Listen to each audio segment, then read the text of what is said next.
kebiduan rambutnya pikiran. Bukannya pengumpulan informasi dan data dari berbagai pihak dan juga adanya fakta persidangan dalam perkara Yaya Purnomo.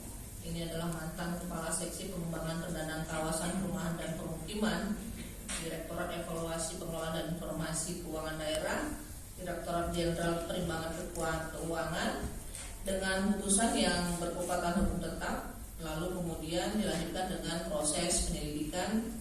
KPK menemukan bukti permulaan yang cukup dan kemudian meningkatkan ini pada tahap penyidikan pada Oktober 2021 yang lalu.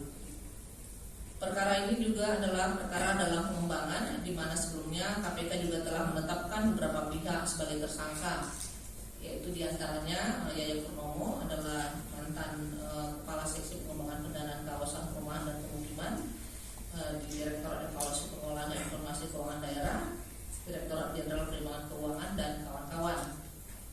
Lalu selanjutnya juga KPK mengumumkan tersangka NPW, itu adalah Bupati Tabanan periode 2010 sampai dengan 2015 dan juga periode 2016 sampai dengan 2021. Lalu IDNW adalah seorang dosen, RS adalah Kepala Seksi Dana Alokasi Khusus Fisik 2 Direktorat Jenderal Perimbangan Keuangan pada Kementerian Keuangan tahun 2017. Konstruksi perkaranya bahwa TSK NPEW selaku Bupati Tabanan pada periode 2010 sampai dengan 2015 dan kemudian periode 2016 sampai dengan 2021 dalam melaksanakan tugasnya mengangkat TSK IDNW sebagai staf khusus bidang ekonomi dan pembangunan.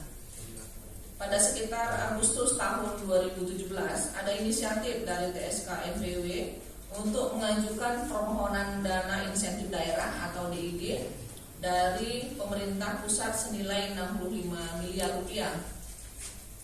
Dan untuk merealisasikan keinginannya tersebut, kemudian TSK NPW memerintahkan TSK IDNW menyiapkan seluruh kelengkapan administrasi permohonan pengajuan dana DID yang dimaksud, lalu kemudian menemui dan berkomunikasi dengan beberapa pihak yang dapat memuluskan usulan dimaksud. Dan pihak yang ditemui oleh TSK IDNW adalah Yaya Purnomo dan juga TSK RS yang diduga memiliki kewenangan dan juga dapat mengawal usulan dana DID untuk Kabupaten Tabanan tahun 2018. Yaya Purnomo dan TSK RS kemudian diduga mengajukan syarat khusus untuk mengawal usulan dana DID pada TSK IDNW dengan meminta sejumlah uang sebagai fee dan sebutan dengan dana adat istiadat. Dan permintaan ini lalu diteruskan TSK IDNW pada TSK NPW dan mendapatkan persetujuan. Nilai fee yang ditentukan oleh Yaya Purnomo dan TSK RS ini diduga adalah sebesar 2,5% dari alokasi dana DID yang nantinya akan didapat oleh Kabupaten Tabanan pada tahun anggaran 2018. Selanjutnya pada sekitar Agustus sampai dengan Desember 2017 diduga dilakukan penyerahan uang secara bertahap oleh TSK IDNW pada Yaya Purnomo dan juga TSK RS di salah satu hotel di Jakarta. Pemberian uang oleh TSK NPW melalui TSK IDNW ini diduga sejumlah sekitar 600 juta rupiah dan 55.300 US dollar. Dan saat ini juga tim penyidik masih akan terus melakukan pendalaman dugaan adanya aliran uang pada pihak-pihak lain yang diduga juga punya andil dalam pengurusan dana DID untuk Kabupaten Tabanan tahun anggaran 2018. Dan atas perbuatannya para tersangka disangkakan melanggar pasal sebagai berikut. Untuk NPW dan IDNW sebagai pihak pemberi disangkakan melanggar pasal 5 ayat 1 huruf A atau huruf B atau pasal 13 Undang-Undang Nomor 31 Tahun 1999 sebagaimana telah diubah dengan Undang-Undang Nomor 20 Tahun 2001 tentang pemberantasan tindak pidana korupsi, contoh pasal 55 ayat 1 ke 1 KUH pidana, contoh pasal 64 ayat 1 KUH pidana.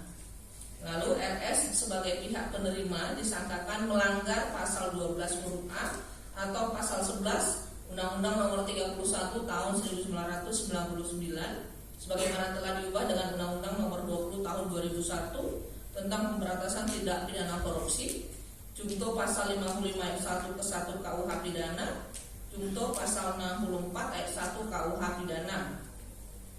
Dan untuk kepentingan proses penyidikan, tim penyidik melakukan upaya paksa penahanan pada para tersangka masing-masing selama 20 hari terhitung mulai tanggal 24 Maret 2022 sampai dengan 12 April 2022.